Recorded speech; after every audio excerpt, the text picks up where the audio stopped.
Bonjour et bienvenue dans cette étude de l'Évangile du jour. Ce midi, avant de continuer notre journée, prenons un moment pour réfléchir sur notre relation avec Dieu et sur notre compréhension de son plan pour nous. Aujourd'hui, nous allons explorer un thème fondamental de notre foi, la reconnaissance de l'identité de Jésus et les implications que cela a sur notre vie. Ce midi, nous nous retrouvons dans les paroles de Matthieu, chapitre 16, versets 13 à 23. Voici ce que nous lisons. En ce temps-là, Jésus, arrivé dans la région de Césarée de Philippe, demandait à ses disciples, « Au dire des gens, qui est-ce le Fils de l'homme » Ils répondirent, pour les uns, Jean le Baptiste, pour d'autres, Élie, pour d'autres encore, Jérémie ou l'un des prophètes. Jésus leur demanda, « Et vous, que dites-vous ? Pour vous, qui suis-je » Alors Simon-Pierre prit la parole et dit, « Tu es le Christ, le Fils du Dieu vivant. » Prenant la parole à son tour, Jésus lui dit, « Heureux es-tu, Simon, fils de Jonas. Ce n'est pas la chair et le sang qui t'ont révélé cela, mais mon Père qui est aux cieux. Et moi, je te le déclare, tu es Pierre, et sur cette pierre, je bâtirai mon Église, et la puissance de la mort ne l'emportera pas sur elle. Je te donnerai les clés du royaume des cieux. Tout ce que tu auras lié sur la terre sera lié dans les cieux, et tout ce que tu auras délié sur la terre sera délié dans les cieux. » Alors, il ordonna aux disciples de ne dire à personne que c'était lui le Christ.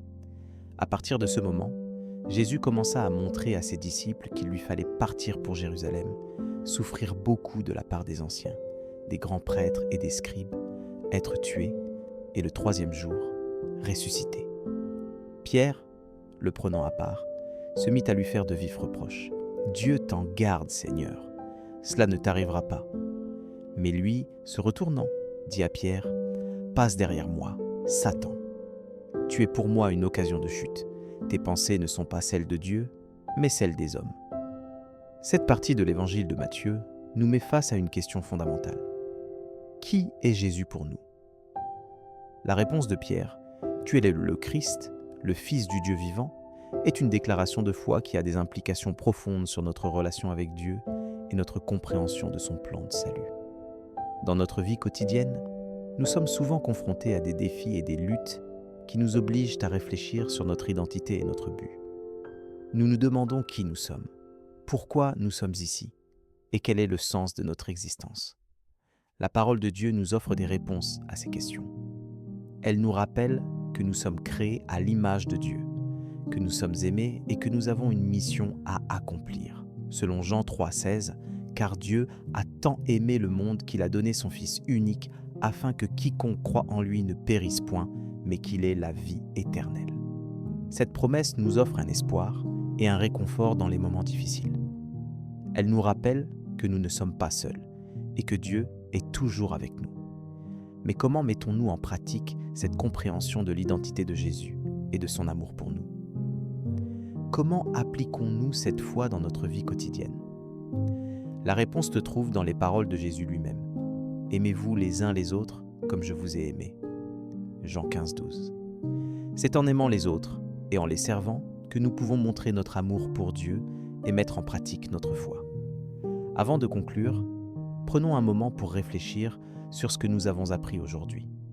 Nous avons vu que la reconnaissance de l'identité de Jésus est fondamentale pour notre relation avec Dieu et notre compréhension de son plan de salut. Nous avons également vu que la parole de Dieu nous offre des réponses à nos questions et des réconforts dans les moments difficiles.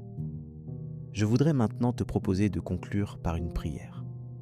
Père Céleste, nous te remercions pour ta parole qui nous éclaire et nous guide. Nous te remercions pour l'amour que tu as pour nous et pour le sacrifice que tu as fait pour notre salut. Nous te demandons de nous aider à mettre en pratique notre foi et à aimer les autres comme tu nous as aimés.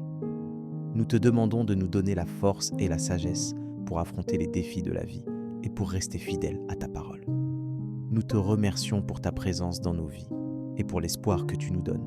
Nous t'aimons et nous te servons. Si cette prière a touché ton cœur, tape Amen dans les commentaires. Je prie que toute bénédiction de cette prière repose maintenant sur toi. Si tu as besoin d'une prière particulière, n'hésite pas à nous le dire dans les commentaires. Nous serons honorés de prier pour toi. nous te donnons rendez-vous à 19 heures pour l'étude d'une des 365 promesses de Dieu. Que la grâce et la paix de notre Seigneur Jésus-Christ soient avec toi. Amen.